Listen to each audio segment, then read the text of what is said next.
Hii ni kwako wewe uliyevunjika moyo, uliyekata tamaa. Niko hapa kukwambia unaweza. Unaweza kwa sababu yeyote yule anafanikiwa au anafikia malengo yake kutokana na mapito anayokuwa anapitia. Pito ulilolipitia, jaribu ulilolipitia, anguko ulilolipitia ni sehemu ya kunyanyuka na kusonga mbele. Huwezi kufanikiwa kirahisi rahisi. Huwezi kufikia ndoto zako kirahisi rahisi kilele mama.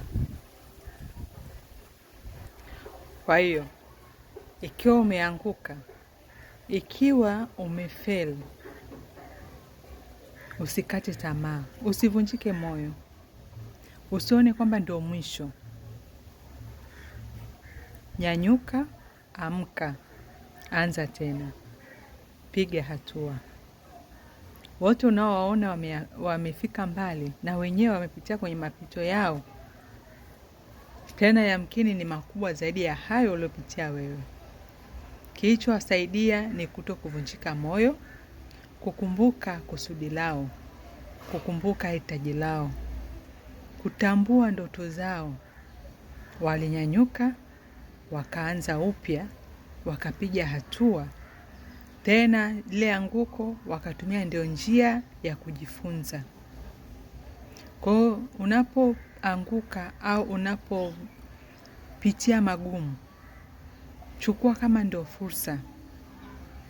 Anza upya ili usipitie tena kwenye hilo anguko ulilolipitia. Likupe funzo la kusonga mbele. Likupe funzo la kuweza kupambana zaidi. Likupe mbinu ya kuweza kutatua matatizo au changamoto ambazo zinaweza zikatokea mbele ambazo ni kubwa zaidi ya hiyo.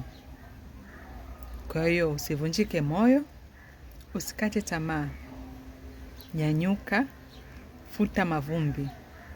Anza upya, panga mikakati mipya ya namna gani ya kuweza kufikia malengo yako. Nakupenda sana. Ikawe wikendi njema ya kutafakari safari yako ya mafanikio. Ushauri, usisite kuwasiliana. Namba iko kwenye bio. Share with love kwa yule ambaye unaona inasaidia. Na usisahau kufollow. For more update jamani. Baki salama na wapenda sana.